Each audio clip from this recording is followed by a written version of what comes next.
Okay, this is part 6 of the ancient Greeks, paintings about them and their history. And we just recently covered the Iliad, and now we're covering the Odyssey.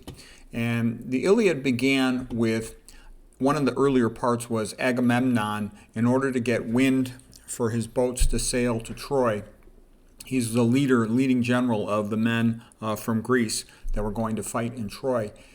He had a prophecy that in order to get the wind for his boats, he would have to make a sacrifice and sacrifice his daughter, Iphigenia. And he did that, which was obviously a very evil, wrong thing to do. Then what happened is after the Trojan War was over, it took about 10 years, he came home, and his wife, Clytemnestra, was now having an affair with another man, and she was very angry at Agamemnon for what he had done to their daughter. So she killed Agamemnon. Okay, Clytemnestra, and she welcomed him on a red carpet. That's where that expression is, a red carpet welcome. It actually was not a good thing, and it symbolizes blood, which would later be the blood of Agamemnon. Okay, then what happened is the son of Agamemnon, Orestes, in revenge for Clytemnestra for him having killed his father Agamemnon, he killed Clytemnestra, okay? And then her ghost, so to speak, awoke the Furies, and they then sought out Orestes. So you can see where this is going, a tit-for-tat family feud situation. This is when Orestes had killed Clytemnestra, and now here, this painting puts it all into one scene, and now the Furies are coming after him. Okay, and this has historical significance in ancient Greece. I'll show you why in just a moment. So, actually, let me go back to it. What this led to was finally this went to trial, and the trial was resolved, and Orestes was forgiven. And the important point from it was that having some type of fair, legitimate legal system enabled disputes to be solved without violence. Okay, so you don't end up forever in the Hatfields and the McCoys tit for tat with violence, and instead the matter can be resolved. So that was one thing that the ancient Greeks in Athens admired about themselves, because this was a play, the Oresteia, about Orestes. And it was basically, these plays all the aristocratic men would go to these plays, and it was to show them the greatness of Athens, that they had learned how to solve their problems with legitimate, fair legal disputes with a jury, rather than like typical societies just ending up with tit-for-tat violent behavior. So the plays were often a way to celebrate the greatness of Athens or to point out problems. So the Oresteia was a very good play. Now here we're going to talk more about Odysseus. The giant on top of the mountain there is Polyphemus, the Cyclops, with one eye in the middle of his forehead. Okay, and Odysseus ended up having to deal with him when he came to that island. His name was Polyphemus. It's a painting by Nicholas Poussin. Okay, one of the things when Ulysses and his men had escaped from the island, the giant Cyclops, and Ulysses had poked a hole in that eye to blind him, which was part of their escape. And the giant, though, had a general sense of where they were with their boat, and he threw a big rock at them to try to sink their boat. Odysseus had a whole lot of adventures. Another adventure was in his boat with his men. They've got their ears covered because they're passing by a place known to have sirens. And the sirens could tempt the men with their beautiful song. Okay, Ulysses himself wanted to hear the song of the sirens, so he had himself, with rope tied to the mast so he wouldn't be too captivated by it and do something stupid. So here's a picture I think that's a little more accurate about sirens. This one is Odysseus and the Sirens by Herbert Draper. And this one shows beautiful women. And so that's the sweet song that gets a lot of men to behave in a foolish way that empties out their wallet. But anyways, this is Odysseus listening to the beautiful sirens there. It's like someone once said to me that a woman is God's invention to empty a man's wallet. Okay, anyways, here is another famous line that comes from the Odyssey. This is Odysseus' men in his boat, and they had to sail through this difficult pass, which was between one mountainous rockside that was called Scylla, a six-headed monster, and then another monstrous whirlpool over here called Charybdis. And this is where the phrase comes, between a rock and a hard place, or the choose the lesser of two evils, out of the frying pan into the fire. It's this sort of the Greek metaphor for, sometimes you have a difficult choice. The two horns of the dilemma are either choice is not as nice or easy as one would want it. But this is where the phrase comes from, between Scylla and Charybdis, the six-headed monster or the whirlpool. And Odysseus was advised that he should favor staying towards Scylla, because even though the monster might eat some of his men, that was better than risking losing the entire ship and himself in the whirlpool. Now, Ulysses was very famous. They've made movies about it. Here's one of the famous movies with Kirk Douglas, and there's been other movies about these events, of course. Okay, another adventure Odysseus had was to meet Circe, and she is a sorceress, and she could turn men into animals, and how many of these animals were formerly men, okay? And Circe, also, sometimes portrayed as a foxy babe and a little bit dangerous, and men kind of view that women in that way a little bit as potentially a little bit dangerous, as they truthfully are. And what I'm also saying here is there's an implicit message. It'll become more apparent with the next painting or two, and I'll get to the next painting, but what it's sort of saying is that, the Iliad and the Odyssey were a little bit like the Bible for the ancient Greeks, and what they were doing was inspiring men to be brave warriors to defend Greece against their enemies, okay? They had very proud of defeating the Persians. That came later, though, from the Iliad and the Odyssey, because the freedom and continuation of ancient Greece depended on the men being brave enough to fight off their enemies. Okay? And so part of what I think is going on here, now here, for example, this Odysseus was held on another island with another beautiful woman named Calypso.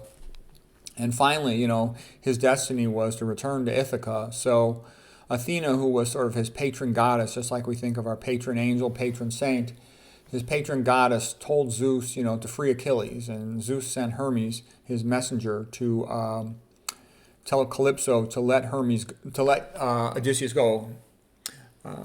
Calypso was a bit of a nymph goddess herself, and she was keeping Odysseus there against his will. But I don't know how unhappy he was. He was sleeping with her, having kids with her. And the point I'm making is, Odysseus is constantly finding himself on these enchanted desert islands with foxy babes having affairs with them. Okay, so I think there's a subtle undercurrent message here of, be a brave warrior, and who knows, you might end up, having a lot of adventures with foxy babes on deserted islands. And that's part of the entertainment of the story. Because, for example, if you think about King Arthur, when did King Arthur stories become really famous? When he started having all these romances in there, like Lancelot and Guinevere, Tristan and Isolde. And so what I'm trying to say is, part of the reason why, a modern person likes the Odyssey much more than the Iliad is because it's a lot of fun. Odysseus is always getting himself into mischief, having an affair with a new island babe, and then he's fighting off a monster. Okay, versus the Iliad, the first book of the Iliad and the Odyssey, it's a little bit boring for the modern reader. It's just constant battle, and then Achilles has a temper tantrum. I thought the Odysseus was much more interesting. Okay. So anyways, here's Odysseus now. He lands on another island, and he runs into this lady named Nausicaa, okay? And she's the princess, and her parents are the king and the queen, and at first he has no clothes, so he asks her for clothes. She gets him some clothes. He never has a romance with her. He tells stories to her and her family about his adventures in Troy and his travels. Later on, Nausicaa, this young lady, will marry his son, Telemachus.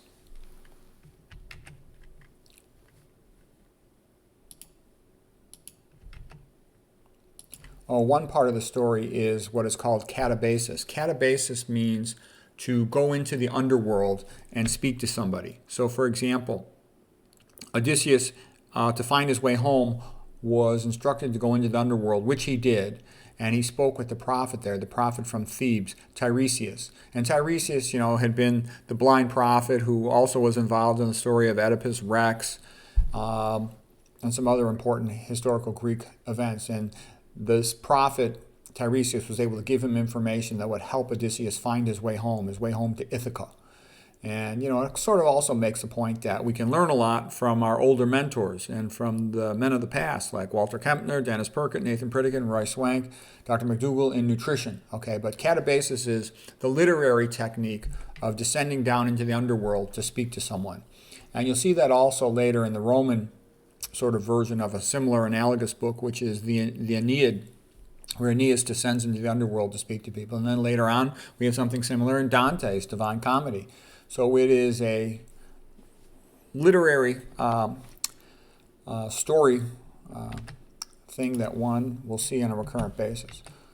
There's also the story of Jesus Christo and the harrowing of hell. Okay, so we're not going to get into all that stuff, but catabasis is a term worth knowing. All right, Odysseus finally makes it home to his native land in Ithaca. This is a painting by Jan Stejka, the Polish artist. Here is Athena, his guardian goddess, watching over him. So when Odysseus returns home, he's an old man, it's been 20 years. So no one recognizes him except for his old dog. And it's a very old dog, over 20 years of age. And the dog, recognizes Odysseus and licks his foot, and he's so happy to see his old friend. And the dog, from all the excitement, drops dead. Okay? Nice statue here. You can see the dog licking his foot. Odysseus returns, and he finds that, his wife is the queen of Ithaca. And there's a lot of men trying to get her to marry them. They're like, look, Odysseus must be dead by now. Why don't you just marry me? And they want to inherit her wealth, as the queen. And they, she told them to get lost, but they won't leave her alone. They're sort of intimidating her physically, a bunch of strong men. So Odysseus is not happy to see this. Telemachus is there, but he's too young, the son of Odysseus, to do much about it by himself. This, by the way, is the famous bed of Odysseus and Penelope. It's built around an olive tree, which is a good symbol of how Greek culture is so tightly entwined with olives, and why when I criticize olive oil, my Greek friends don't like it. Okay, so what eventually happens is they have a contest of archery, and Odysseus is a magnificent archer, and he then takes his bow and he uses it to chase away the suitors. Okay, and Telemachus helps him. And there's a lot of paintings of this. Here's another one, Odysseus chasing away the suitors. This one by Nicolas Monsal, and it's a rather beautiful painting.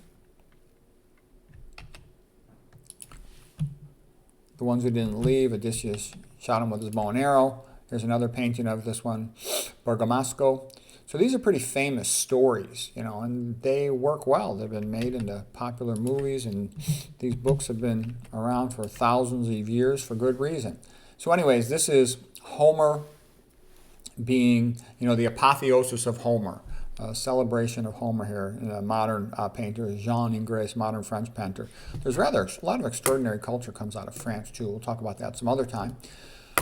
But, the great Homer wrote the Iliad and the Odyssey. And then there's always some jerky college professor who tries to say, well, we're not so certain that Homer wrote the Iliad and the Odyssey. We think that it might have been someone who was very much like Homer and had a very similar story like Homer and lived at the same time as Homer, but we don't know for sure if it was Homer. It's like, get the hell out of here. Okay, Homer wrote the Iliad and the Odyssey, and it's quite extraordinary. And that's the end of this episode. I hope you enjoyed it.